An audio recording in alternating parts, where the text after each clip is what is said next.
Let's get started with the game that just ended. The Washington Huskies, not unlike the Michigan Wolverines, making history with a 37-31 shellacking at times of the University of Texas. Now, I'm saying shellacking in air quotes because at one point or another, particularly the third quarter, this game looked like it might have been getting out of hand for the Texas Longhorns. But shout out to them who found a way to fight back with 7:50 and change left to go in the fourth quarter and really turn this game into one that was a thriller at the end. I hate that it had to go like this, but if Dillon Johnson does not go down with that injury timeout, perhaps Texas does not get an opportunity to take this ball almost all the way down the field and get into a 4th and 11 where, hey, it's a jump ball to Odunze Mitchell. He just doesn't come down with the rock, and it is purple rain. Never meant to cause you no pain. Some of y'all understand that reference, and some of y'all need to understand that reference because your parents didn't raise you right, because that's a Prince reference. All right. It's also one of these things where I'm looking at Michael Penix Jr. and I'm going, yo, dog, we need to start talking about that dude like we talk about Omar Little. And it ain't just because the do-rag, need to get that man a pack of cools as well. Talking about, hey, if you won't believe me, it's on you, because that man went for 430 yards today. That man went 430 passing yards today. And you know what? We tried to tell everybody that this is the way that this could go, even as I picked Texas, right? But the thing that you need to understand about this is that Texas, as good as it is offensively and defensively, was not great against the pass. In fact, 93rd in the country against the pass, allowing about 241 passing yards per game. Meanwhile, the Washington offense, that's kind of what they do, particularly with that guy, Michael Penix Jr., slinging it with his left hand. He's averaging 324 and change a game. And in this game, at one point, that man had put up more passing yards than Texas had put up total yards, okay? Going for 400 yards against that Texas defense is not too shabby. And what I love about this is the Washington Huskies did not act like they were going to invent a whole new offense when they went at Texas. They came out slinging it to Jalen Polk, slinging it to Giles Jackson, slinging it to Jalen McMillan, slinging it to Rome Odunze, and absolutely getting it in. What I love also is that this game was back and forth in the first half, and neither flinched. We had a touchdown scored by each team in the first quarter. We had 2 TDs scored by each team in the second quarter, with Texas scoring with 17 seconds left in the half, and then not again until the fourth quarter. And that is really when we got to see Washington take this game over. It seemed like every time Michael Penix Jr. had his hands on the ball, it wasn't about if they were going to go get 6. It was when they were going to go get 6. And the way in which that offense ran, because they are really great at picking up double-digit plays, double-digit yards on those plays, going for chunks. But they're also really good at taking the clock all the way down. It's almost like they looked at what Josh Heupel was able to do at Tennessee, go vertical, go fast. But when they get to the line of scrimmage, hey, we kind of want to sit here for a little bit, take the clock all the way down. And that has made them really tough to beat, especially in the latter stages of games in the Kalen DeBoer era. I pointed out this stat when we were doing the preview show for the college football playoff semifinals, but I think it is very important to point it out once again. The Washington Huskies, 9-0 against ranked opponents in one-score games in the last couple of years, right? And 10-1 in one-score games against anybody over that span. We're talking about winning 21 straight because they know how to win in winning time. With about 2 minutes and change left, they were up by 6 points against Texas, and I thought the game was over at that point. Now, credit to Texas, who found a way to find them their way back into this game.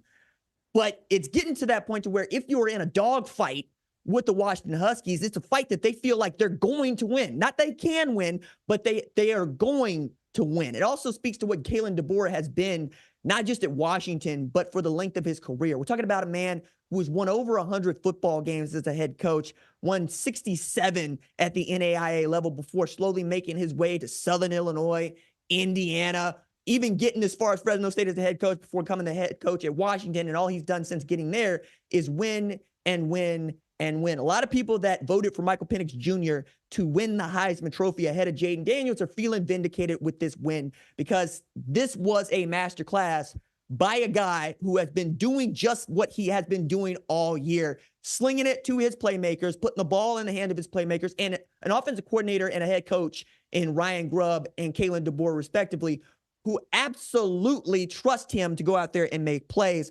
I found it really fascinating that of all the guys that stepped up, right? We're talking about Odunze, Jalen McMillan, Jack Westover having 6 catches for 59 yards seemed to be the guy when you needed to have it, like a stick route on third and you got to have it, right? It's just open there. And you can see Ryan Watts is just mad because nobody picked up the tight end. Nobody been picking up the tight end basically since Utah because they ain't been throwing to Jack Westover. They've been throwing to those guys on the numbers, which is where I was able to see most of the work getting done here. And it just didn't seem like Texas had an answer for anything that Washington wanted to do vertically. It's also fascinating to me that Washington had over 300 yards of offense in the first half, and yet it was a tie game. Led you to believe that if you could just get stops, Pete Kwiatkowski, that the Texas offense would find its way, but it was just not there for them most of the day. And Quinn Ewers was as up and down and inconsistent as we become used to, right? It's not that he was particularly bad. It's that he wasn't particularly good. And at one point, if Jordan Whittington doesn't pull a play out of his behind, the game is over, right? And I kept looking at them going, why aren't you getting the ball to the best player you have on the football field? His name is Xavier Worthy. He wears number 1 on the jersey. You should throw him the rock. Now, I get, yes, you've got a Jatavion Sanders. You've got a Jordan Whittington. You've got an Odunze Mitchell. You got a CJ Baxter.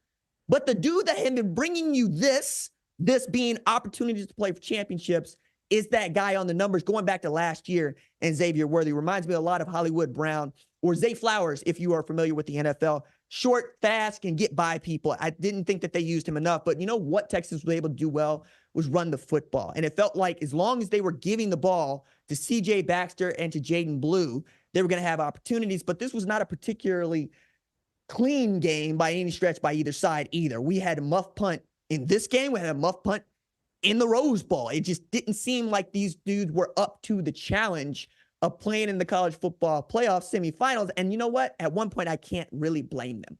It's a really big stage. And only Alabama had been here before. But you got to remember, the coaching staff, for the most part, kind of sort of had been here before, namely Nick Saban. But the rest of those guys were very young. They were very much not in their particular space of safety, which would be an SEC, Sugar Bowl type of situation. That the Rose Bowl, that's Michigan's home. They felt very comfortable there, and it showed. We'll get to them in a minute here. But I thought it was really outstanding for Washington to answer the bell the way they have, because they're already in a territory that they've never, ever been in. Like, my editor for the pieces that I write, top 25 columns, all the things that I write, foxsports.com, is a Washington alumnus, and he's beside himself, as is my managing editor, KJ Jackson. I'm going back and forth with them going, why aren't you guys excited about this game? And yet what I got was trepidation and fear. And yet I'm going, you're 13-0 for the first time since winning a national championship, 91 going into 92. You're 14-0 for the first time in history. This is a great football team. And now feels like they get to own this. They're going to play in what is going to be a de facto Big Ten title game, in the national championship game. But also they're able to box out a Texas team that we all thought was going to answer, right? They're playing just across the border from the place they call home, right? They're this close to doing what Washington is doing, scooting to Houston. But it was the Washington Huskies who said, game over, Lil Flip. I'm going to make all these Houston rap references the rest of this day because this is just a great day for me, and in particular because you're going to play the national title game in Houston where they got some of the best chopped and screwed music and country music that you ever heard or seen about. In Washington, they're going to hear about this all the way through because the iron will that they showed to get them in this place means they're going to get me getting these beats to them, okay? I understand that it's your first time on this national title stage, particularly playing in the state of Texas, but it's true. They do it bigger in Texas, and they're going to do it even bigger without Texas. You know what I'm saying? You understand what I'm saying? I felt bad for Steve Sarkisian in this because it felt like he had a great scheme that he wanted to run. They just couldn't execute. That was it. At one point, I'm watching Braylon Trice just eat on that offensive line. I'm going, yo, dog, what are you doing here? We're watching Kelvin Banks get beat. I'm watching guys that normally make plays make mistakes, and it just seemed that Washington didn't have any of those. They didn't have guys that were out there making mistakes. They had guys out there that understood their roles in the offense and defense, and they stuck to them. That's all you can ask for if you are an offensive or defensive play caller, is that, hey, I'm going to put you in great situations. Trust me to make the adjustments on the fly to what they are doing, and you go execute. If you go execute, we'll win the football games.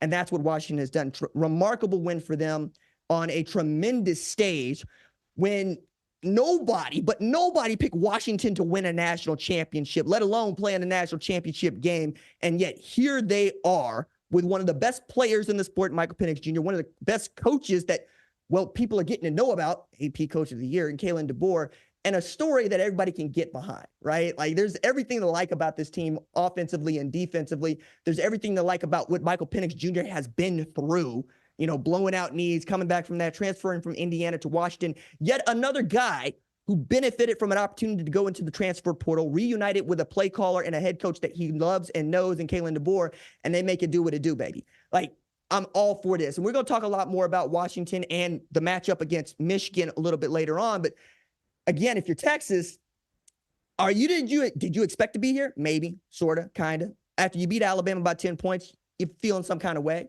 Then you take that loss to Oklahoma in OU, Texas, right? The Cotton Bowl. Nobody expects you to really come back from that. Looks like Oklahoma's going to control the rest of the Big 12, and yet you keep winning football games. You win football games with Quinn Ewers on the sideline. You win football games with a guy that's not even in the program anymore in Malik Murphy. You have a defense that's showing up in a huge way. Devondre Sweat being one of the better players in all of college football. Jalen Ford still being one of the better linebackers in all of college football. Anthony Hill Jr., an outstanding true freshman. C.J. Baxter coming off the bench after you lose Jonathan Brooks to an ACL injury for the rest of the year. And still, you win the Big 12 championship for the first time since 2009. You punch your ticket to the college football playoff, and here you are with an opportunity to win it late. You just came up a little bit short. I'm going to talk my noise about Texas because that's what I do. But I'm also going to give you your flowers, man. I am very impressed with what you were able to accomplish this year. Very impressed with what Quinn Ewers has been through this year with Arch Manning behind him. Everybody wants to see that dude, the iconic photo of Quinn Ewers looking back and seeing everybody around Arch Manning in a media session going, dog, what is it about? It's about nobody gets to talk to Arch Manning. We get to talk to Quinn Ewers throughout the year. You take what you can get if you're a beat writer. I've been in that scrum. Johnny Manziel was that guy, 2012 Cotton Bowl, and I felt like my ribs were going to break because everybody scrunched in on us. This is the first time that Johnny Manziel had been available to media. I understand. And yet, seeing all of that didn't ruffle his feathers. He went out, he played hard. It looked like at one point he might have to sit because dude looked like he's taking on another injury. He hit the back of his head, came back in, gamed it out, gave his team an opportunity to win late. Really great season for Texas. I understand y'all not going to feel that way about it going in, but know that you're in a great place to launch into the SEC play in 2024, and you ought to be proud about what your team has accomplished. We'll talk a little bit more about what Washington has done in relation to playing in a national title game. But one more thing to point out here is Michael Penix Jr., not just 29 to 38 for 430 with 2 TDs.